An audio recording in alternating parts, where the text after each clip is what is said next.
Hello everyone, success with RM online education में आप सभी का स्वागत है। मित्रों, आज का जो ये प्रैक्टिस सेट है कलाम एकेडमी का प्रैक्टिस सेट है आहड़ सभ्यता के बारे में। आहड़ सभ्यता पे जितने भी PYQs बने हैं उन सभी PYQ को इन डॉक्यूमेंट में सारगर्भित किया गया है। तो एक एक करके सारे क्वेश्चन को हम देखेंगे। इससे पहले आपसे हम्बल रिक्वेस्ट है कि आपने चैनल को अगर सब्सक्राइब नहीं किया है तो इसे सब्सक्राइब कर दीजिए मित्रों, क्योंकि इससे हमारा मनोबल बढ़ता है और काम करने के प्रति एक अधिक उत्साह पैदा होता है।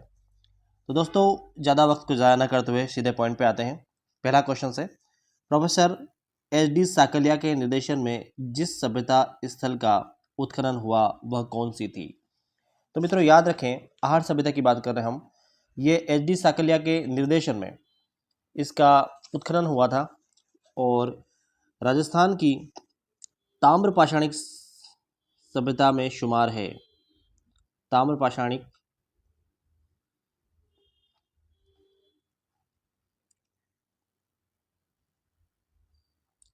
सभ्यता में शुमार है, ये याद रखेंगे। अब देखो मित्रों, अगला क्वेश्चन आपके स्क्रीन के सामने। इस तरह के क्वेश्चन हमेशा आपको परेशान करते हैं। ये जो किस उत्खननकर्ता ने क्या चीज़ खोजी है उसके बारे में, तो यहाँ पे हम एक एक करके प्रैक्टिस करते हैं। प्रैक्टिस से सब चीज़ें परफेक्ट हो सकती मित्रों। देखिए, क्वेश्चन नंबर 2 कहता है कि निम्नलिखित में से कौन सा प्राचीन स्थल या उत्खननकर्ता सुमेलित नहीं है? तो आपको यहाँ पे देखना है कि बेराट की खोज क्या दयाराम साहनी ने की थी? तो हाँ, बिल्कुल सही बात है, बेराट सभ्यता की खोज दयाराम साहनी जी ने की थी। ठीक है।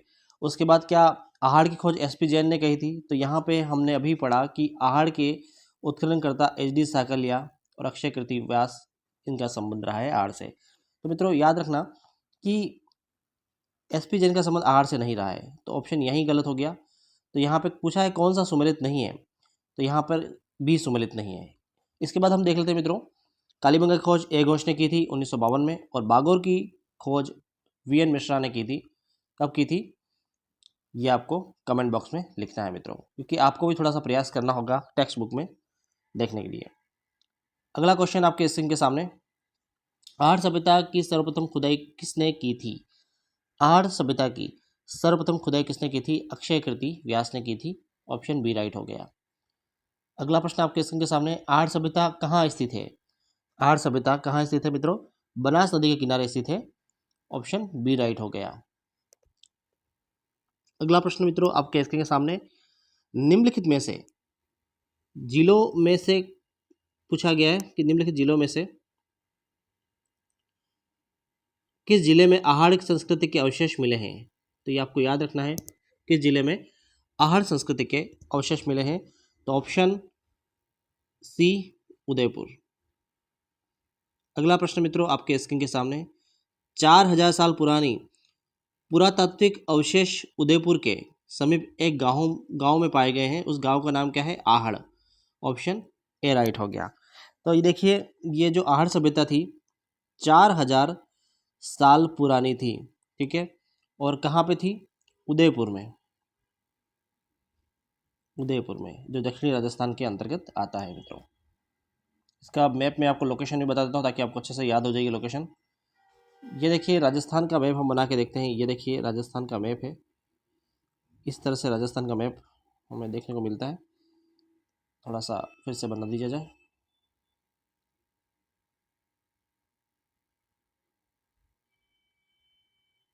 ये देखिए, तो ये जो एरिया है दक्षिणी राजस्थान, इस एरिया में आपको देखने को मिलेगा उदयपुर। ठीक है, यहाँ पर उदयपुर है, इस स्थान पर उदयपुर आपको देखने को मिलेगा उदयपुर। ठीक है, और यहीं पर आहड़ सभ्यता की खोज की गई थी मित्रों, यहीं पर आहड़ सभ्यता की खोज की गई थी। ठीक है।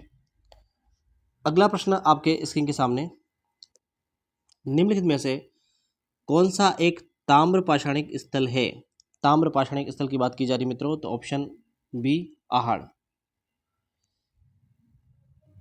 अगला प्रश्न मित्रों आपके स्क्रीन के सामने, निम्नलिखित में से किस स्थल को ताम्रवती नगरी के नाम से जाना जाता है?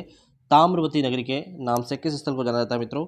याद रखेंगे, आहड़ को ताम्रवती की नगरी से भी नाम जाना जाता है। एक बात और याद रखना है, इसे धूलकोट के नाम से भी जाना जाता है, इसे धूलगढ़ के नाम से भी जाना जाता है। इस तरह से अनेक नाम हैं, लेकिन आप याद रखें ताम्रवती नगरी की जब बात आएगी तो आप कहेंगे आहड़ को ताम्रवती नगरी कहा जाते हैं, तंबावती नगरी भी कहा जाता है।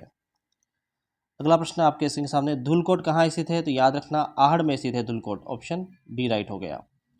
आहड़ सभ्यता किस अन्य नाम से जानी जाती है? अघाटपुर के नाम से जानी जाती है, ऑप्शन सी सही हो गया। राजस्थान की बनास संस्कृति का संबंध किस से है? राजस्थान की बनास संस्कृति का संबंध किससे है? तो याद रखें ताम्रपाषाण काल से। तो जब भी बनास संस्कृति की बात आएगी तो आप कहेंगे ताम्रपाषाणिक संस्कृति की बात की जाएगी। बनास संस्कृति निम्नलिखित में से किस स्थल से संबंधित है? तो ये आहड़ से संबंधित है, ऑप्शन डी राइट हो गया।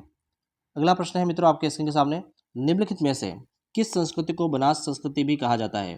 तो यहाँ पे याद रखना आहड़ संस्कृति को बनास संस्कृति भी कहा जाता है, ऑप्शन ए राइट हो गया। एक थोड़ा बड़ा प्रश्न है, असत्य बताना है हमें इस कथन में से। आहड़ के विषय में हमें कौन से कथन असत्य हैं उनको बताना है। तो यहाँ देखेंगे कि आहड़ के उत्खनन में से मानव जीवन के विभिन्न चरणों पर प्रकाश पड़ता है। तो बिल्कुल सही बात है कि कोई भी सभ्यता हो उस पर अगर हम उसका उत्खनन करेंगे, उसके बारे में शोध करेंगे तो मानव जीवन के जो पास्ट में मानव जीवन कैसा रहा था उसके बारे में हमें जानकारी मिलती है। तो याद रखें कि आहड़ के बारे में ये बात बिल्कुल सही है कि इसके उत्खनन से मानव जीवन के विभिन्न चरणों पर प्रकाश पड़ता है। इसके बाद देखिए, आवासीय भवनों में पत्थर व नींव में ईंटों का प्रयोग किया गया था। मित्रों ये आपको याद रखना है कि आवासीय भवनों में पत्थर व नींव में ईंटों का प्रयोग नहीं किया गया था, क्योंकि उस समय की ये पाषाणिक ताम्रपाषाणिक संस्कृति थी, तो ईंटों का प्रयोग नहीं हुआ था उस समय, ठीक है। तो याद रखें ऑप्शन बी राइट हो गया। इसका कौन सा कथन असत्य है? तो ये कथन असत्य है। इसके बाद देखते हैं, मिट्टी व कच्ची ईंटों से निर्मित भवन अब उपलब्ध नहीं थे। तो अब उपलब्ध नहीं थे, इसमें उपलब्ध नहीं थे उस समय, ये भी याद रखना। आहड़ वासी दीवारों व नींवों को मजबूत व सौंदर्ययुक्त बनाने हेतु मिट्टी में क्वार्टर्स के टुकड़े व चिप्स के सम्मिश्रण का प्रयोग करते थे, ये बात भी सही है। तो याद रखें एक ऑप्शन यहाँ पे गलत हो गया, ऑप्शन बी। अगला प्रश्न मित्रों आपके स्क्रीन के सामने, आहड़ सभ्यता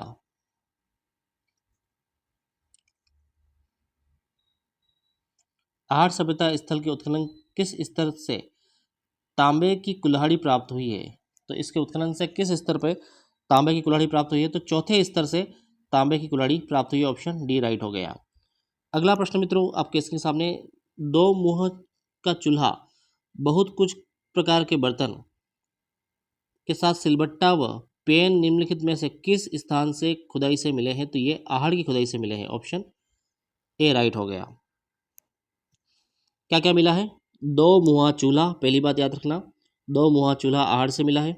जब भी प्रश्न आया कि दो मुहा चूल्हा कहाँ से मिला है, तो आहड़ से मिला है, पहली बात। दूसरी बात देखो कि एक सिलबट्टा मिला है। दूसरी बात वह एक पेन मिला है, ठीक है। तो तीन चीज़ें मिली है आहड़ से, ये भी आपको अच्छे से जानकारी रखनी चाहिए, क्योंकि कई बार अब कथनात्मक प्रश्न बनने लगे हैं और इस तरह के कथन आपके परीक्षाओं में आएंगे, तो इसे अच्छे से ध्यान रखें। अगला प्रश्न आपके स्क्रीन के सामने, अनाज रखने के बड़े मृदभांड जिन्हें गोरे बंकोट कहा जाता था, किस प्राचीन सभ्यता से संबंधित रहा है? तो ये आहड़ सभ्यता से संबंधित रहा है, ऑप्शन डी राइट हो गया। अगला प्रश्न मित्रों आपके स्क्रीन के सामने, कौन सी वस्तु आहड़ सभ्यता के स्थलों से संबंधित नहीं है? यहाँ पर पूछा है नहीं है मित्रों, तो याद रखना आहड़ सभ्यता से संबंधित नहीं है। तो देखो चावल का, मैंने आपको पिछले लास्ट लेक्चर में बताया था कि चावल का संबंध आहड़ से था, ठीक है। कालीबंगा जब मैं पढ़ा रहा था तो आपको पता होगा कि चावल का संबंध आहड़ से तो था, तो चावल तो थी ही बिल्कुल। कृष्ण लोहित मृदभांड, कैसे? कृष्ण लोहित मृदभांड, ये भी क्या कालीबंगा से संबंध था इसका? तो संबंधित थे। तो ये भी याद रखना कि कृष्ण लोहित मृदभांड, कृष्ण ब्लैक रेड पॉटरी आपको कहाँ से मिली है? आहड़ से मिली है। तांबे की वस्तुएं बिल्कुल ताम्र पाषाणिक सभ्यता है, तो तांबे की वस्तु मिलना लाजमी था। तो यहाँ पे चित्रित धूसर मृदभांड यहाँ से नहीं मिले, ये मौर्यकालीन है, याद रखना, ठीक है। तो ऑप्शन डी राइट हो गया। काले लाल लाल काले मृदभांड वाली संस्कृति का प्रमुख केंद्र कौन सा था? तो लाल काले मृदभांड की संस्कृति का प्रमुख केंद्र आहड़ था, ऑप्शन बी राइट हो गया।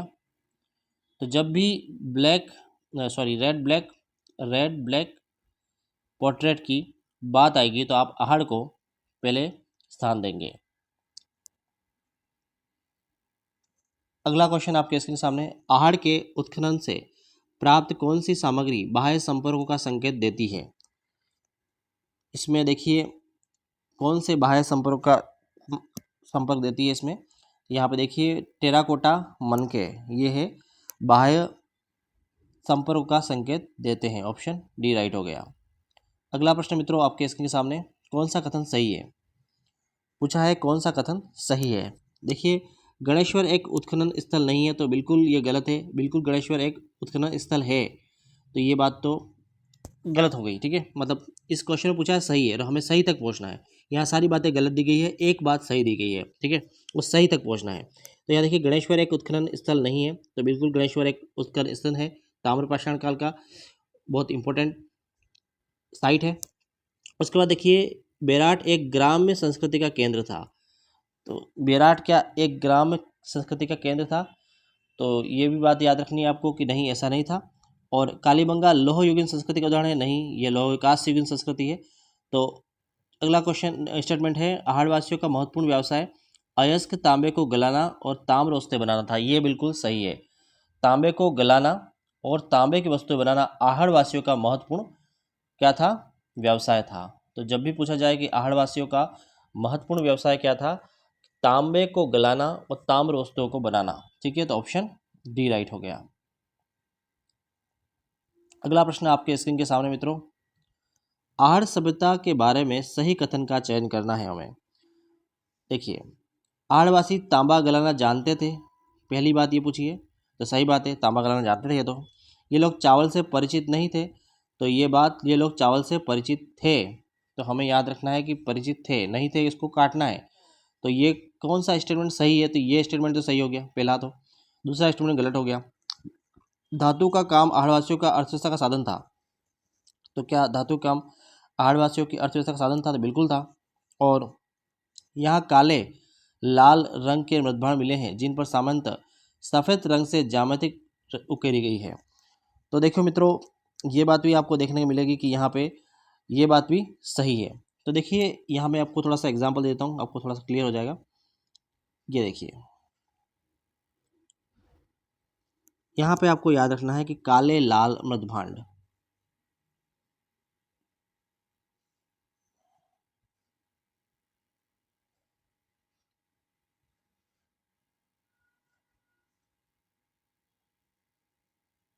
इस तरह से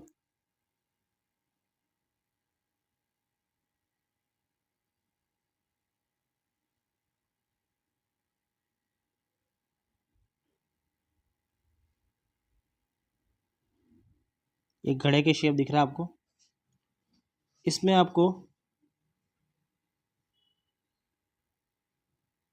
इस तरह की लाइनें हो सकती है और यहाँ पे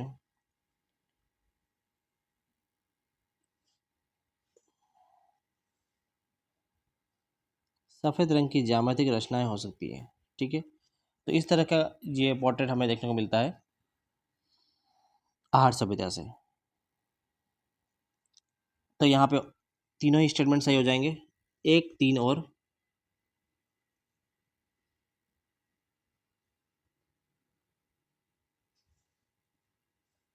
एक, तीन और चार। अगला प्रश्न मित्रों आपके स्क्रीन के सामने, कौन सी फसल का उत्पादन आहड़ में होता था? कौन सी फसल का उत्पादन आहड़ में होता था? चावल की फसल का उत्पादन होता था। ऑप्शन सी सही है। अगला प्रश्न मित्रों आपके स्क्रीन के सामने, आहड़ संस्कृति के लोग निम्नलिखित में से किस धातु से परिचित नहीं थे? तो आहड़ संस्कृति के लोग तांबे से तो बिल्कुल परिचित थे, ये तो सही हो गया। लोहे से ही परिचित थे, ये भी सही है। और तीन से ही परिचित थे, लेकिन चांदी से परिचित नहीं थे आहड़ संस्कृति के लोग, तो ऑप्शन बी। आहड़ संस्कृति लोग किस धातु से परिचित नहीं थे? चांदी से परिचित नहीं थे। तांबा, लोहा और टीन से तो परिचित थे। अगला प्रश्न मित्रों आपके स्क्रीन के सामने, निम्नलिखित में से आहड़ सभ्यता स्थल से प्राप्त अवशेष नहीं है। आहड़ सभ्यता स्थल से प्राप्त अवशेष नहीं है, ये आपको देखना है।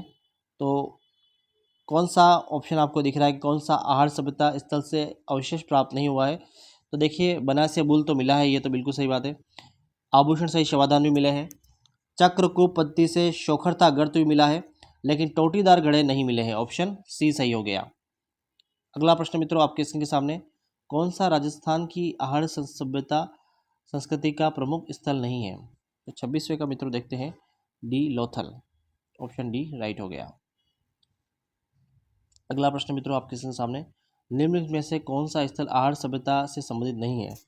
तो याद रखना, आभानरी है वो आहड़ से संबंधित नहीं है, बाकी भगवानपुरा भी आहड़ से संबंधित है, रोजड़ी है वो भी आहड़ से संबंधित है, और गिलुंड भी आहड़ से संबंधित है। तो ये आपको याद रखना है, पहला गिलुंड आहड़ से संबंधित है, दूसरी बात रोजड़ी भी आहड़ से संबंधित है, और तीसरा है भगवानपुरा भी आहड़ से संबंधित है। तो कौन सा संबंधित नहीं है? ऑप्शन 3। अगला प्रश्न मित्रों आपके स्क्रीन के सामने, आहड़ में खुदाई के बाद एक 4000 साल पुरानी ताम्र पाषाण युगीन संस्कृति की खोज की गई, जिसे डैश डैश डैश नामक टीले के नीचे दबा दिया गया। तो याद रखना मित्रों, ये बहुत इंपॉर्टेंट है कि धूलकोट नामक टीले के नीचे दबा दिया गया था।